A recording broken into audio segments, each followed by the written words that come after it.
नमस्कार मंडळी. नेपाळचं नेतृत्व आता एका महिलेकडे गेलेलं आहे. त्यांचं नाव आहे सुशीला कार्की. त्यांच्याच विषयी या व्हिडिओमध्ये बोलायचं आहे, त्यामुळे आपण शेवटपर्यंत हा व्हिडिओ बघाल अशी अपेक्षा आहे. नेपाळमध्ये गेल्या काही दिवसांपासून काय परिस्थिती उद्भवलेली होती ती आपण सगळे बघतो. आपल्या बाजूचाच देश, त्यामुळे तिथल्या झळा आपल्यापर्यंत पोहोचतील का, तिथलं वातावरण सगळं आपल्यापर्यंत पर्क्युलेट होईल का, अशी भीती थोडीशी लागून राहिलेली होती. पण नेपाळमधली परिस्थिती आता नियंत्रणात आहे. जेनझी म्हणजे युवा वर्ग जो आहे, त्या युवा वर्गाने एक खूप मोठं आंदोलन उभं केलं. या आंदोलनाला हिंसक वळण सुद्धा लागलं आणि मग परिस्थिती सगळी नेपाळमधली हाताबाहेर गेली. लष्कराला पाचारण करावं लागलं आणि लष्कराने मग सगळी परिस्थिती नेपाळमधली हाताळली. या जेनझींनी फक्त सोशल मीडियावर बॅन केला म्हणून परिस्थिती हाताबाहेर गेली का, किंवा परिस्थिती म्हणून गंभीर झाली का, त्यांनी आंदोलन म्हणून केलं का, तर फक्त एवढं एकच कारण नाहीये. या आधीच्या काळामध्ये म्हणजे गेल्या काही 15-20 वर्षांमध्ये जे काही नेपाळ बरबटलेलं आहे, नेपाळचे नेते बरबटलेले आहेत, भ्रष्टाचार तिथं जो फोफाळलेला होता, या सगळ्या विरोधात जेनझी म्हणजे युवा वर्ग सोशल मीडियावर वारंवार बोलत होता. पण त्याचं काहीच होत नव्हतं. उलट सोशल मीडियावर बॅन आणला गेला आणि म्हणून हा सगळा वाद उफाळून आला. आपण बोलूया सुशीला कार्की यांच्याविषयी. अर्थात सध्या सुशीला कार्की यांची चर्चा सगळीकडे रंगलेली आहे, सोशल मीडियावर तर विशेष करून रंगलेली आहे. 73 वर्षांच्या आहेत सुशीला कार्की. 7 जून 1952चा त्यांचा जन्म, विटानगर इथला त्यांचा जन्म आहे. नेपाळच्या पहिल्या महिला पंतप्रधान झालेल्या आहेत. आतापर्यंत कोणी महिला पंतप्रधानच नेपाळला मिळाला नाही. पण जेनझींनी यांची निवड केलेली आहे, यांना दुसरी पसंती दिलेली आहे. पहिली पसंती बालेन शाह यांना होती, त्यांच्याविषयीही थोडक्यात बोलूया आपण. पण आत्ता आपण बोलूया सुशीला कार्की यांच्याविषयी. नेपाळचे राष्ट्रपती रामचंद्र पौडेल यांनी कालच संध्याकाळी त्यांना पंतप्रधान पदाची शपथ दिलेली आहे. सध्या त्यांनी फक्त एकटीनेच पंतप्रधान पदाची शपथ घेतलेली आहे. अजून कुठल्याही मंत्र्यांनी मंत्रिपदाची शपथ घेतलेली नाही, दिलेली नाही.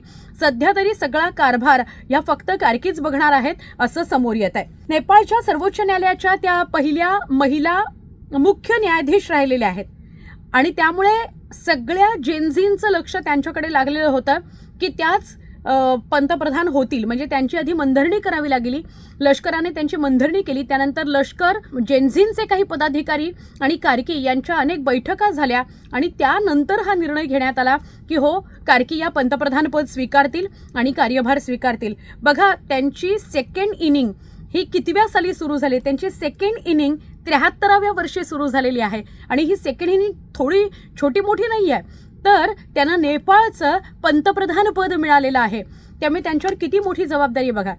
अच्छा, आता त्यांना का स्वीकारलं गेलं जेनझींकडून? युवा वर्ग जो साधारणपणे एक 15-20 वर्षापासून ते 35 वर्षापर्यंतच्या वयोगटाचा हा जेनझी वर्ग जो आहे, त्याने 73 वर्षाच्या महिलेला का स्वीकारलं, तर त्यामागची कारणं फार फार महत्त्वाची आहेत.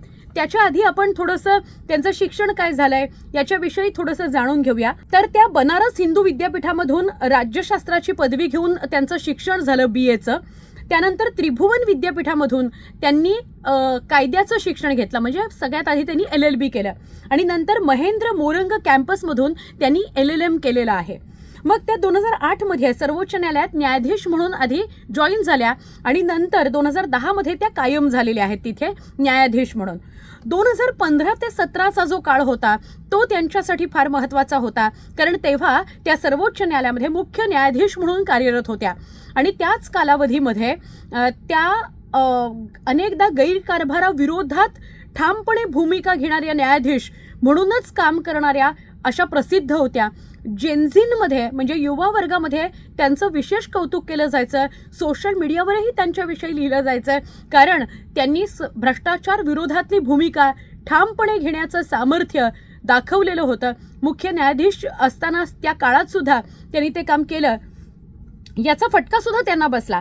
त्याचा फटका असा बसला की 2017 मध्ये नेपाळी काँग्रेस आणि CPN हे जे पक्ष आहेत दोन, त्यांच्या खासदारांनी या न्यायाधीशांवर, मुख्य न्यायाधीशांवर म्हणजे सुशीला कार्की यांच्यावर त्यांनी पक्षपातीपणा केला असा आरोप केला आणि त्यांच्यावर महाभियोग सुद्धा आणलेला होता. म्हणजे त्यांना महाभियोगाला सुद्धा सामोरं जावं लागलं. का? कारण त्या भ्रष्टाचार विरोधी ठाम भूमिका मांडायच्या, घ्यायच्या आणि त्याच्याविषयी त्यांचा आग्रह असायचा की भ्रष्टाचार होऊ नये. आणि त्यामुळे त्या जेनझी म्हणजे युवा वर्ग जो होता त्यांच्यामध्ये खूप कौतुकाचा विषय होत्या. आणि त्यामुळे बालेन शहा जे काठमांडूचे महापौर होते, त्या बालेन शहा थोडेसे युवा आहेत ते, त्यामुळे त्यांना पहिली पसंती होती की त्यांनी पंतप्रधान व्हावं. पण जेव्हा सुशीला कार्की यांचं नाव समोर आलं तेव्हा मात्र सगळ्या आंदोलनकर्त्यांनी त्यांच्या नेतृत्वानं म्हणजे आंदोलनकर्त्यांमधले जे पदाधिकारी होते त्यांनी या सुशीला कार्की यांच्या नावाला लगेच पसंती देऊन टाकली. 12 सप्टेंबरला म्हणजे कालच्या दिवशी संध्याकाळी त्यांनी शपथ घेतलेली आहे आणि पदभार सुद्धा स्वीकारलेला आहे. त्यांच्यासमोर आता 2 आव्हानं असणार आहेत. अर्थात सगळ्यात पहिलं आव्हान ते म्हणजे नेपाळमध्ये त्यांना शांतता प्रस्थापित करायची आहे. नेपाळमध्ये काय हिंसक परिस्थिती निर्माण झाली होती ती आपण सगळ्यांनी पाहिली होती आणि आंदोलनकर्ते किती आक्रमक झाले होते हेही आपण पाहिलं होतं. तर सोशल मीडियावर बॅन आणणं हे फक्त निमित्त ठरलं, पण त्याची कारणं आणि पाळंमुळं खूप आधीच जोडली गेलेली होती की कशामुळे हे आंदोलन इतकं मोठं उभं राहिलं. तर सुशीला कार्की यांच्यासमोर पहिलं आव्हान असेल ते म्हणजे जेनझींशी सतत संवाद साधत राहणं आणि शांतता प्रस्थापित करणं. आणि दुसरं ते म्हणजे 6 महिन्यांमध्ये लोकसभा निवडणुका नेपाळमध्ये घेणं. तर सुशीला कार्की या आता पंतप्रधान झालेल्या आहेत. पुढच्या 6 महिन्यात त्यांना लोकसभा निवडणुका घ्याव्या लागतील आणि मग त्यांना तिथं सत्ता प्रस्थापित करावी लागेल. तर फक्त सुशीला कार्की या भ्रष्टाचार विरोधी ठाम भूमिका घेणाऱ्या व्यक्ती आहेत म्हणूनच त्या पंतप्रधान झाल्या का?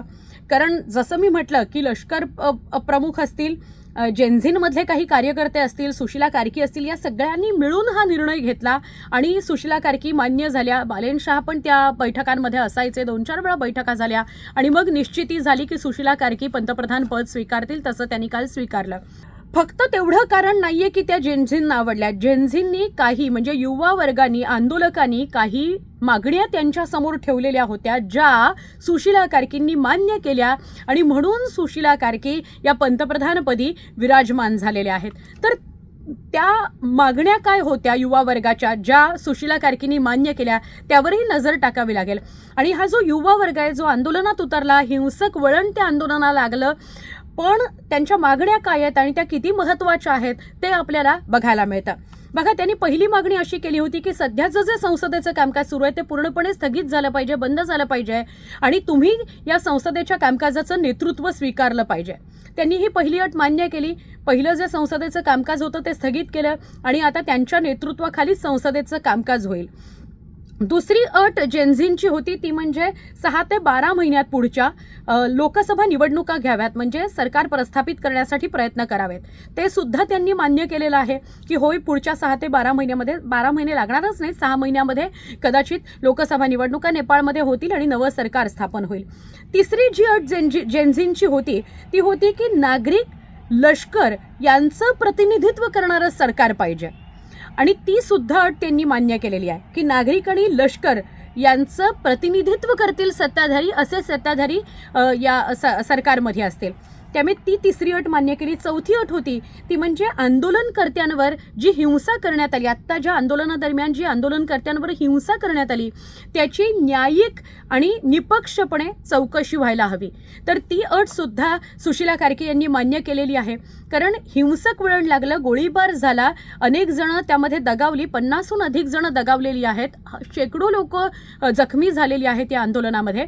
तर या सगळ्या प्रकरणाची न्यायिक आणि पक्षपातीपणे चौकशी झाली पाहिजे, निपक्षपातीपणे चौकशी झाली पाहिजे अशी मागणी होती त्यांची आणि ती पण सुशीला कार्कींनी मान्य केलेली आहे. 5वी जी महत्त्वाची बातमी अट होती ती अशी होती की गेल्या काही काळामध्ये सरकार, नेते आणि पक्ष यांची संपत्ती, यांच्याकडचा पैसा किती वाढलेला आहे, तो कोणत्या मार्गाने आलेला आहे, तो इतका कसा काय वाढला आणि कुठल्या प्रकारचा भ्रष्टाचार करून तो वाढला याची निपक्षपातीपणे आणि न्यायिक चौकशी झाली पाहिजे. त्याच्यासाठी एक प्रभावी न्यायिक आयोग योजला पाहिजे. आता ही मागणी जेनझींची खूप आधीपासून होती, म्हणजे मागच्या सरकारमध्ये सुद्धा त्यांनी हा न्यायिक आयोग असला पाहिजे अशी मागणी केली होती, पण मागच्या सरकारने त्याला केराची टोपली दाखवलेली होती. पण आता मात्र सुशीला कार्की यांनी ही मागणी जी आहे ती पण मान्य केली. कुठली मागणी? तर सरकार, नेते आणि पक्ष यांच्या पैशाची, यांच्या मालमत्तेची निपक्षपातीपणे चौकशी होईल आणि ती चौकशी करण्याकरता, प्रभावीपणे ती चौकशी करण्याकरता एक न्यायिक आयोग स्थापला जाईल, तर त्याला सुद्धा सुशीला कार्कींनी मान्यता दिलेली आहे.